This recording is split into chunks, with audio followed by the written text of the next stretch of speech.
Alors on a f de x qui est la fonction sinus x, et on rappelle la formule que f' de a c'est la limite quand x tend vers a de f de x moins f de a sur x moins a, et cette formule est vraie pour tous les a où la fonction f est dérivable.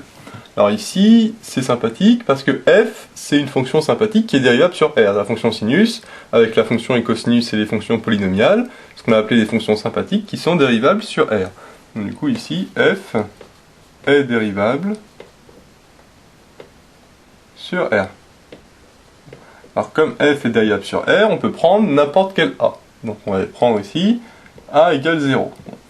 Alors si on applique la formule, ça nous donne f' de 0 qui est égal à la limite quand x tend vers 0 de f de x moins f de 0 sur x moins 0. Là j'ai juste remplacé le petit a par 0 dans cette formule, c'est rien d'exceptionnel, c'est juste remplacer x par 0. Bon. Alors maintenant on va calculer tout ça. D'abord calculer la limite. Alors f de x, donc là on remplacera après par sinus x. Alors maintenant f de 0.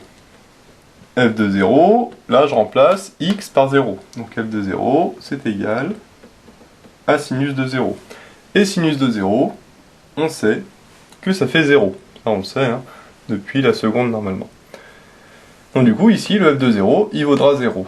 Donc on n'a plus qu'à remplacer. Ça nous donne la limite quand x tend vers 0 de... Alors, f de x, on a dit que c'était sinus x.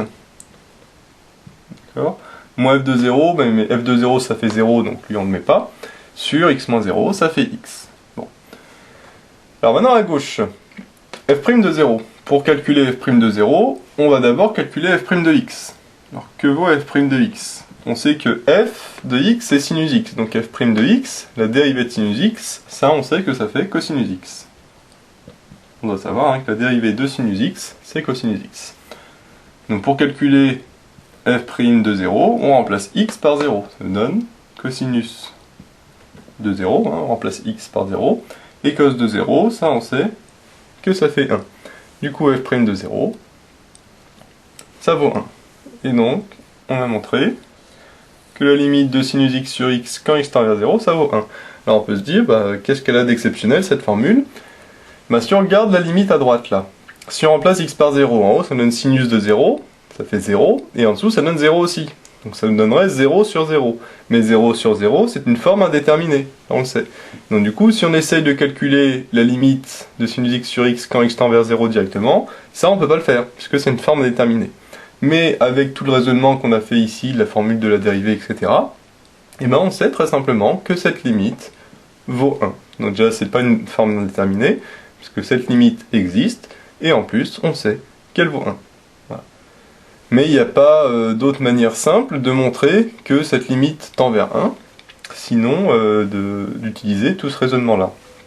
Le raisonnement, c'était facile, en fait, on a transformé cette limite, on a utilisé cette formule-là, mais bien sûr, comme il fallait retrouver non pas f de x moins f de a sur x moins a, mais sinus x sur x, il fallait prendre le bon a et le bon f. Et ici, ce qu'il faut prendre, c'est f de x égale sinus x, et petit a égale 0. On a le droit, puisque f est dérivable sur r, donc on peut prendre n'importe quel a. Voilà.